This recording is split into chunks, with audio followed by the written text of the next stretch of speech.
Hello दोस्तों, नमस्ते, जय माता दी। मैं अपने चैनल सोनम मोदी लोकगीत, नेहादी लोकगीत दोनों पे आप लोग का स्वागत करती हूँ और बहुत ही तड़कता भड़कता कारवां नाच गीत लेके आई हूँ आप सबके लिए। आप लोग सुनिएगा, फुल वॉच करिएगा, कमेंट बॉक्स में ज़रूर बताइएगा कि हमारा कारवां नाच गीत कैसा लगा। तो चलिए मैं सुनाती हूँ और आप लोग सुनिए।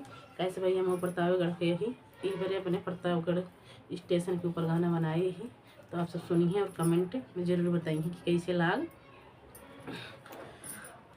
प्रतापगढ़ टेशनवा पर ट्रेनिया के धाम कई। प्रतापगढ़ टेशनवा पर ट्रेनिया के धाम कई। सैया मोरे आवैया हो नयनवा दूनो फाड़काई। सैया मोरे आवैया हो नयनवा दूनो फाड़क। सोने की थाली में जेवना परोसे। सोने की थाली में जेवना परोसे। जेवना न जेवई कर जव मोरा धड़काई। जेवना न जेवई कर जव मोरा धड़काई। सैया मोरे आवैया हो नयनवा दूनो फड़काई। सैया मोरे आवैया हो नयनवा दूनो फड़काई। प्रतापगढ़ टेशनवा पर ट्रेनिया के धाम कई। प्रतापगढ़ टेशनवा पर ट्रेनिया के धाम कई। सैया मोरे आवैया हो नयनवा दूनो फड़काई। सैया मोरे आवैया हो नयनवा दूनो फड़काई। जा जा रे गेड़ुआ गंगा जल पानी। जा जा रे गेड़ुआ गंगा जल पानी। गेड़ुआ न घूटई करे जवा मोर धड़काई। गेड़ुआ न घूटई करे जवा मोर धड़काई।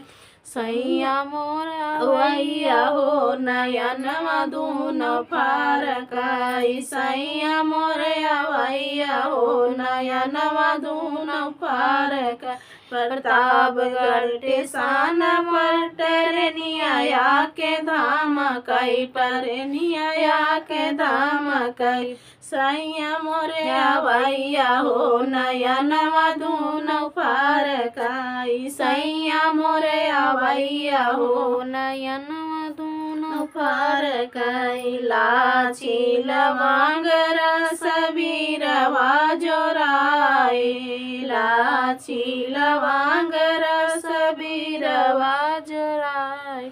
बीरवा न कूचई करे जवा मोरा धड़काई। बीरवा न कूचई करे जवा मोरा धड़काई। सैया मोरे आवैया हो नयनवा दूनो फड़काई। सैया मोरे आवैया हो नयनवा दूनो फड़काई। फूलाही बीन चूनी से जिया लगाए। फूलाही बीन चूनी से जिया लगाए। से जिया न सूतई करे जवा मोर धड़काई। से जिया न सूतई करे जवा मोर धड़काई। सैया मोर आवैया हो नयनवा हमर फड़काई। सैया मोर आवैया हो नयनवा दूनो फड़काई। प्रतापगढ़ टेशनवा